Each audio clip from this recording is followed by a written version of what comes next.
Hello and welcome to Bringing Education Home. I'm Herb. And I'm Christina. And together we bring you experts and ideas to help grow healthy, happy, successful families that are both inside and outside the box. If you like the show, be sure to follow Christina on Facebook. And please leave us a like review on your favorite podcast platform.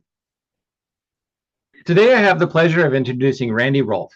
Randy Rolfe is a veteran speaker on nutrition, parenting, and life skills. She is the author of 9 acclaimed books, most recently, The Single Ingredient Diet, Transform Your Relationship to Food in Just 21 Days. She has appeared on over 50 TV network talk shows and hundreds of radio shows and podcasts.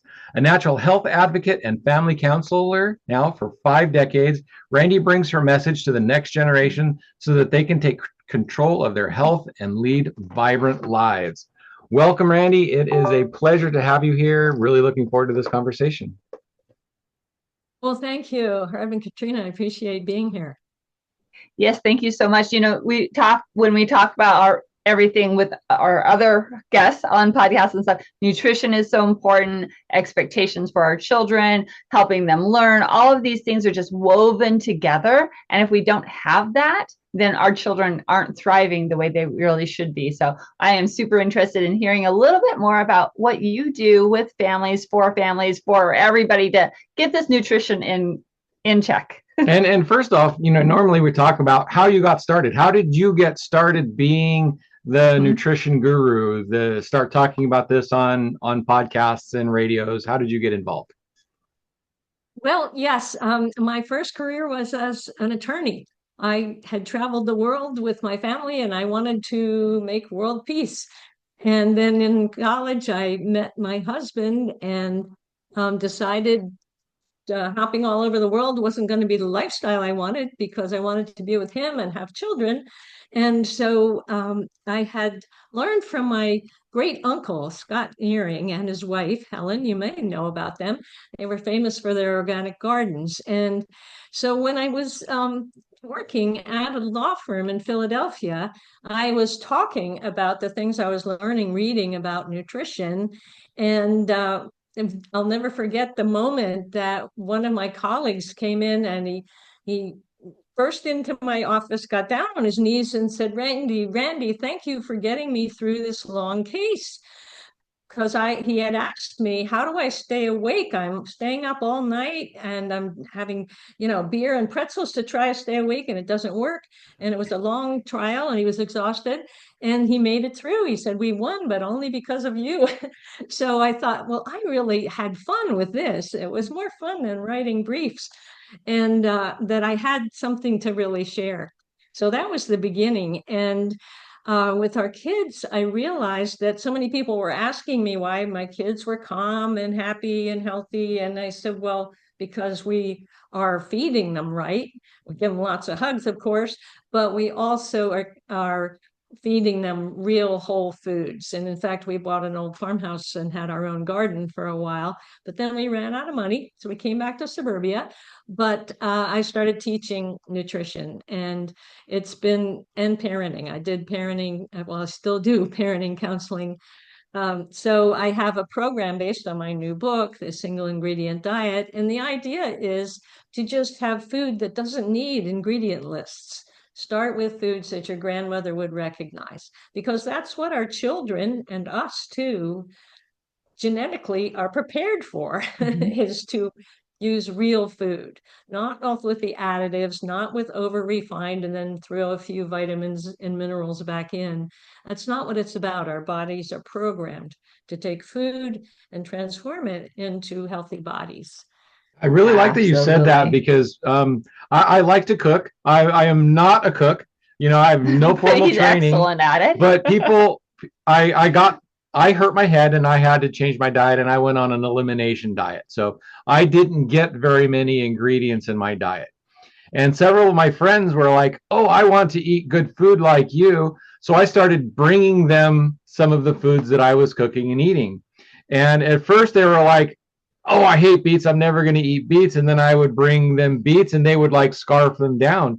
And it'd be like, what do you do? And it's like, well, there's only like 4 ingredients in what I cook because I made it very, very simple. My brisket I cook a brisket. Everybody loves my brisket. There's only three ingredients. It's the brisket, it's salt, and it's shiitake mushrooms. But it's just the way I combine it and cook it that people say it's one of the best briskets they've ever had. So, it's really interesting that I kind of came to that really through my diet for hurting myself. And so now I use very, very little spices, and I just let the flavors of the food do the talking. Exactly. I really encourage people to rediscover organic food because the taste is so much better. It behaves better when you cook it. And you just have to add a few interesting things, some butter to cook it in, or a little salt and pepper and maybe a few herbs. But the real flavor comes through. And I always say processed foods, you eat it fast because it loses its flavor after you've chewed it for a while. But real food just gets better and better, and you enjoy every bite. Absolutely. Thank you. Yeah. So, our families are always saying, oh, well, we're so busy and it takes so long to actually cook real food and things like that.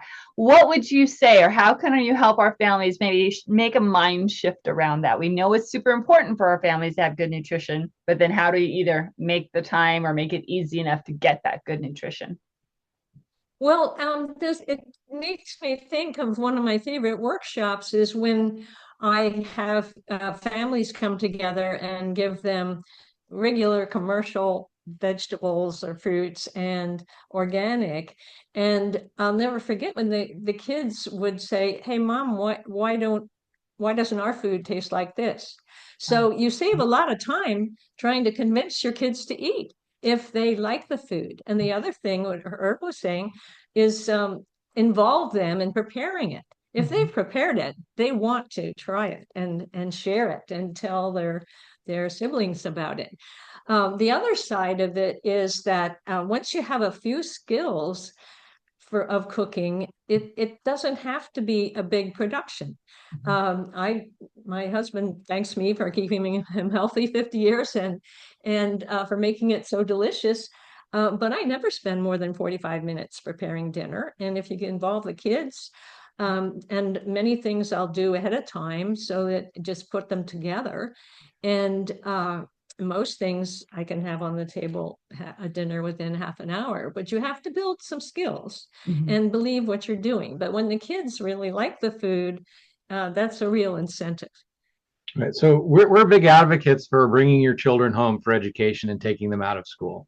And in our pre-interview here, you said that you homeschooled your children. So one of the things that we try and talk to parents about is you as you involve the children in the housework or the cooking, then it's not you have less time, you have more time with your children, and you can use cooking as an education tool. So were you able to do that with your children while you were homeschooling them? Did they help out in the kitchen? Oh, absolutely. Yes. I thought it was really neat too that you could take them with you to shop and they knew what adult life looked like. Most kids in school have no idea what their parents are doing all day. And I felt like they learned fractions just helping me do a recipe. I just want half of that, and let's do a quarter cup of this and an eighth of the butter. So they learn an awful lot and they see a purpose to it. A lot of education in school, they're like, oh, you'll need this later, but they're not inspired and they don't remember it that well. But at home, when they're doing things, helping you with the wash and sorting things and folding things and seeing that you're reading interesting things and watching interesting documentaries together because they say they get to pursue their own interests. So yeah, there's so much learning going on at home. It's really a continuation of the learning they're doing as toddlers. Just if you have a busy, curious, learning life, they will know that that's the thing to do. Well, what can I read next, Mom? That kind of thing. And we learned so much from homeschooling our kids because we both went to school and became lawyers, and they were interested, we could let them pursue their interests. And we both did well in school. And by the time we were seniors, we didn't know what we were interested in. We just tried to do well in every subject. But our kids knew exactly where they wanted to go. And my daughter's a geologist, a hydrogeologist now. My son has his own business in construction, um, and they have grandchildren. They have children now. I have grandchildren. So it's wonderful to watch. And we did have them in school for the first 2 or 3 years. And then we thought, this is silly. I was volunteering at the school to try to influence the way they were being educated. And finally, we said, let's just eliminate the middleman. We can educate them. So we had a ball. And the other great benefit that people don't realize is that if they've had enough of you at home, they're ready to go. And they didn't bounce back after college. They were raring to go. Now, a few words about Vibrant Family Education. How many entrepreneurs and business owners start out on this journey to make a better life for their family, only to find that it took so much more time and effort than they were expecting that they had even less time for their family? I know I did. At Vibrant Family Education, we want to help you reach your family goals while you're still building towards your business goals. We do this by bringing you the third leg of the stool to keep your family upright, family education development. By bringing your children's education home, you will be able to model your work ethic and family values as you overcome obstacles and challenges to build your business. Instead of learning facts to pass tests, your children can be watching and seeing the dedication it takes to build your business and the legacy you want to create for their future. They will be able to witness the struggles and joys, the wins and the losses, and learn from you how to persevere and grow in life. Instead of waiting until you get successful to spend more time with your family, start with the end goal in mind and bring your family home. Instead of trying to repair your family after you reach success, let us help you start achieving your family goals from the outset.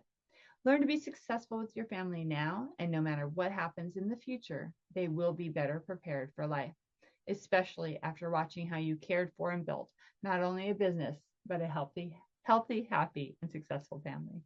We offer a wide range of educational services, including how to easily get started with homeschooling. Come visit us at vibrantfamilyeducation.com and let us show you how. And now, back to our guest. They had the life skills, they had confidence, they had everything that they wanted to go out and live their life. Right. Yeah. They'd had enough of the parents. They were ready for a bigger world. But we did involve them in a lot of things. We did, trips to museums, and they played soccer and dance, and we kept them busy. So we didn't really keep them busy. We got them involved in things, engaged, making friends, and having different experiences. Going to a potato chip factory, for instance. All of the stuff you're talking about is why we do what we do to try and help parents get that. But now back to your nutrition. And again, in a question that helps us is, what do you think about the nutrition in schools these days? Have you looked into what they're feeding our children? Look at that face. Well, I think there's an answer there. Yes. Well, when I said about being involved in the school, one of the things was I was head of the committee to try to upgrade what they were serving in the school. And it's a big problem. And I talk about it a lot because our regulators are so influenced by the industry that a lot of the information that kids get in schools is from the dairy industry. And there's all different kinds of biases. And the Department of Agriculture tries to dump cheap food to the school systems. And the other piece is that the schools, the teachers say, well, all they want to eat is, hot dogs and macaroni and pizzas. So we serve them something they'll eat. But with kids, you have to create the environment. Yeah, if there's pizza there, they'll probably eat it. But if you can create the environment where they get good food, then they'll thrive and they'll be able to concentrate and so on. So that's another thing. Just having control over your children's diet in home education is wonderful. And you really, if possible, if they are going to school, to have them take their lunch. Because and also have them know that they don't want to go buy the candy or the sodas that are supposed to raise money for the uniforms, that crazy stuff. I remember my son stayed overnight with a friend, and the moms kind of whispered to me, he wouldn't take the Coke. Are you a disciplined family or something? I said, oh, he knows it's not good for him. He just says no, thank you. Yeah. Right.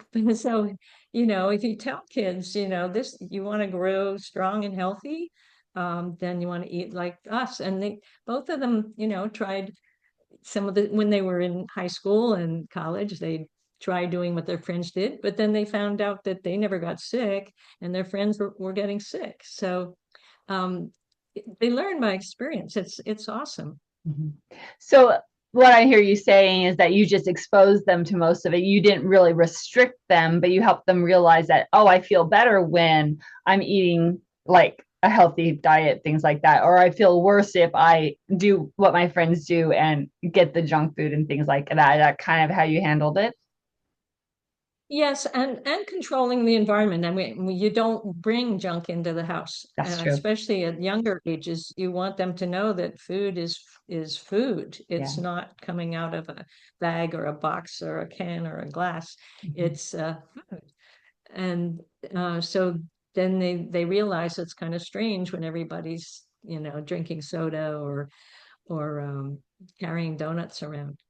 Yeah. So the phrase that I heard was you eat from the edges of the grocery store, because that's where Yes. the fruit's on the edge, the healthier stuff is around the outside, and all the stuff in boxes and bags, that's all in the middle, and that's the stuff that you don't usually go for. So yeah, so we learn to eat from the edges of the grocery store.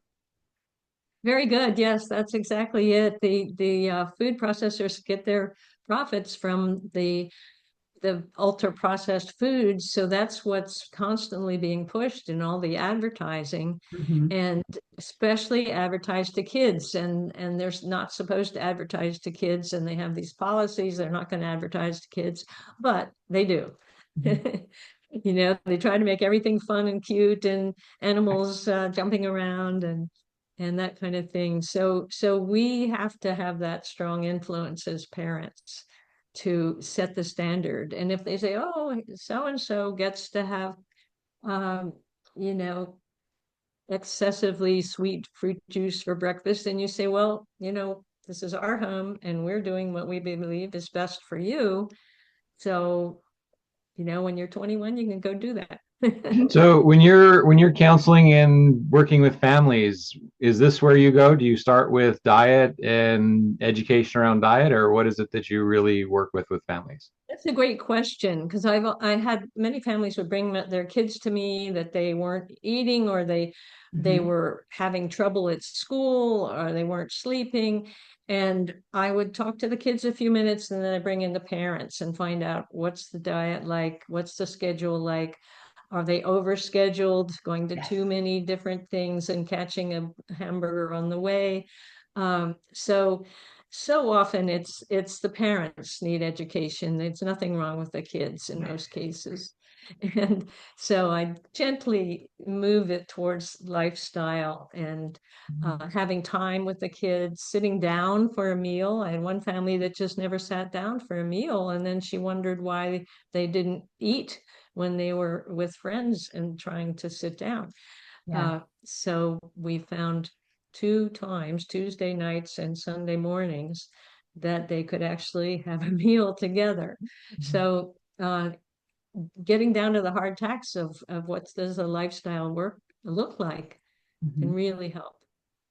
And that's so amazing, because that's part of what I help families also kind of discover when they're trying to move to homeschooling. They're like, oh, what am I going to do with all this time, or I'm going to have too much time. It's like, well, once you get your rhythm, routine, your kind of schedule, your basics kind of blocked out, then you know where your boundaries are, and then you build in the other things kind of in between and around. So the schedule, the classes, the rhythm, routine, so important for families to look at, so the kids know what to expect. We as adults, Yes. we've been trained for years how to pivot and turn and take things, just really quick. But our children are sort of learning that. So they need those routines Boundaries. and boundaries and schedules. Yeah, one of the way I phrase it is like if you're growing a tomato plant, Yeah. you put a cage around it. The cage doesn't keep the tomato plant from growing. What it does is it gives a structure, a framework for the plant to grow more healthy. But if you don't put that structure around it and it just grows across the ground, then it's a really chaotic and it doesn't produce as good of fruits. So you put the cage around, the boundary around. It's not to limit your kids, it's to give them the framework to grow towards the light better. Yes, that's so important. You're creating an environment where they can grow and pursue their curiosity and their learning and learn about relationships. That the situation in a school is rather artificial, having 25, 30 kids with one authority they don't even know, telling everybody exactly when to move. It's very artificial, and there's so much you can do at home. But creating that proper environment and having some limits and being clear about them and consistent about them is really important. Yeah, one of those artificial things is putting all the kids at the same age together. The only place you ever have that is in school. In college, you've got the 4 years, and when you get out into the workplace, it's all over the place. But people think that you need to be around children your own age to socialize. But they need so many differences of age and learning so that the kids can say, oh, hey, I need to learn that. Oh, hey, I want to try that. Whereas if you're just with a whole bunch of kids your age and you all don't know the same stuff that you all don't know, then how are you going to figure out your individuality and, oh, I like that better. I want to go that way. Yeah, that's so true. And I saw in families, often the siblings did not get along because, oh, you're in fifth grade, I'm in sixth. It's just so sad because you want that your kids to enjoy their relationship for life.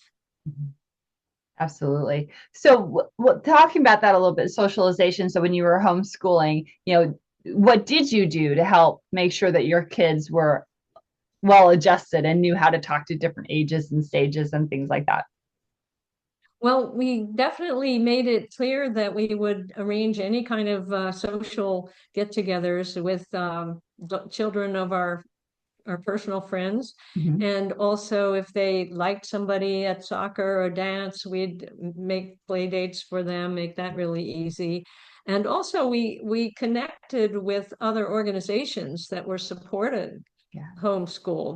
There's usually a local association of some kind or more than one that actually arrange field trips and stuff like that. So I don't think they ever, maybe when they were teenagers, it was a little like, oh, I'm still stuck at home. But they both have lifelong friends, which I see some of my school friends at reunions, period. Yeah. I actually don't have any actual friend because they moved away or they went to college or um, but they have lifelong friends that they made because they were many of their friends were going to school and were very envious. Very envious. It was funny. They thought that they were going to be um, strange, but their kids were like, "Oh, where do you do your homework? And Yeah. when do you get to do this and that?" And then when their parents came to pick them up, they'd say, "This is pretty cool," So Exactly. as we wrap up, is there something that you would have liked to have talked about today? Is there something you would have liked to have said today that we kind of distracted you from or kept you away from? What would you like to end with today? Where would you Oh, like to go? that's very sweet. Yeah, well, I have a course based on my book. If anyone wants to, and I have a free training at singleingredientdiet.com. No, just singleingredientdiet.com. And I'd also like to mention my parenting books. My very first book was You Can Postpone Anything But Love. And I had an appendix about homeschool and also um, the secrets of successful parents. I talk about homeschooling. Excellent. We will get all of that information put in the show notes as well. So find that website, single ingredient. Oh, sorry. Single ingredient diet. Diet.com. There we go. Yeah. And find more about Randy. Thank you so much for being with us today. It was a joy meeting you and talking with you. And thank you for sharing all the nuggets of wisdom that you did today. Oh, I love what you're doing, and congratulations. It's so needed today. Thank you. You're very, very welcome. Thank you for being here. It was an absolute pleasure.